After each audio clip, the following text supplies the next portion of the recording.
Megastar Chiranjeevi త్రిపాత్రాభినయం చేసిన చిత్రంగా ముగ్గురు మొనగాళ్లు తెలుగు సినిమా చరిత్రలో ప్రత్యేక స్థానాన్ని సంపాదించుకుంది. ఆయన త్రిబుల్ రోల్ చేసిన ఏకైక సినిమా ఇదే. ఈ చిత్రాన్ని mega brother Nagababu Anjana productions బ్యానర్పై నిర్మించారు. ఘరానా మొగుడు సంచలన విజయం సాధించిన తర్వాత చిరంజీవి, కె. రాఘవేంద్రరావు కాంబినేషన్లో వచ్చిన ఈ చిత్రంపై నిర్మాణ దశ నుంచే భారీ అంచనాలు నెలకొన్నాయి. ఒకే పోలికతో ఉండే మూడు పాత్రలను తెరపై సమర్థవంతంగా చూపించడం, ఆ పాత్రల మధ్య స్పష్టమైన వైవిధ్యాన్ని తీసుకురావడం సవాలుతో కూడుకున్న పని. ఈ సవాలును స్వీకరించి రచయిత సత్యానంద్, దర్శకుడు కె.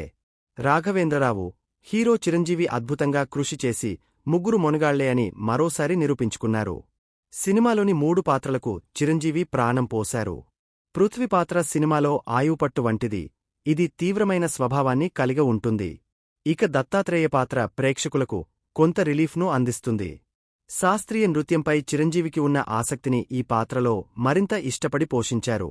ఈ పాత్రలో ఆయన ఉపయోగించిన మాండలికం కూడా అభిమానులను ఎంతగానో ఆకట్టుకుంది. మూడవ పాత్ర, పోలీస్ ఆఫీసర్, సినిమా కథకు ఒక వారధిలా పనిచేసింది. ఈ సినిమాలో ఒక విశేషమైన సన్నివేశముంది.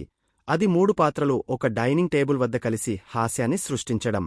ఈ సన్నివేశాన్ని ప్రేక్షకులు చాలా ఆనందించారు. అంతేకాదు, చిరంజీవి మూడు పాత్రలకు తన గొంతు మార్చి డబ్బింగ్ చెప్పిన విధానం అభిమానులను ఎంతగానో ఆకట్టుకుంది. ప్రతి పాత్రకు ఒక ప్రత్యేకమైన గుర్తింపును ఇచ్చింది. తెరపై ఒకేసారి ముగ్గురు చిరంజీవులు కనిపించడం అభిమానులకు ఆనందాన్ని కలిగిస్తుంది. కాని అలాంటి సన్నివేశాలను చిత్రీకరించడానికి తెర వెనుక ఎంతో కృషి, ప్రణాళిక అవసరం. చిరంజీవిలా కనిపించే ఇద్దరు డూపులు ఈ సన్నివేశాలకు ఎంతో అవసరం.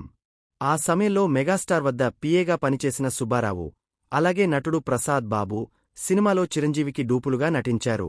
వారిద్దరి ఎత్తు, శరీర సౌష్ఠవం చిరంజీవికి సరిపోవడంతో తెరపై అద్భుతంగా సెట్ అయ్యారు. ఈ డూపుల సహాయంతోనే తెరపై ముగ్గురు చిరంజీవులు కనిపించే దృశ్యాలు చాలా సహజంగా, ప్రభావవంతంగా చిత్రీకరించబడ్డాయి. తొలిసారిగా మూడు పాత్రలు పోషిస్తుండడంతో చిరంజీవి చాలా కష్టపడాల్సి వచ్చింది. ఒకే రోజు తల్లి శ్రీవిద్యతో సెంటిమెంట్ సీన్, మధ్యాహ్నం రోజాతో రొమాంటిక్ సీన్, రాత్రి విలన్ శరత్ సక్సేనాతో ఫైట్ సీన్ వంటి విభిన్న మూడ్స్తో కూడిన సన్నివేశాల్లో ఆయన నటించారు.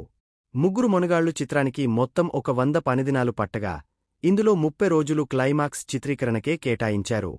క్లైమాక్స్ కోసం చిరంజీవి 28 రోజులు పనిచేశారు. పతాక సన్నివేశాలను 5 కెమెరాలు ఉపయోగించి చిత్రీకరించారు.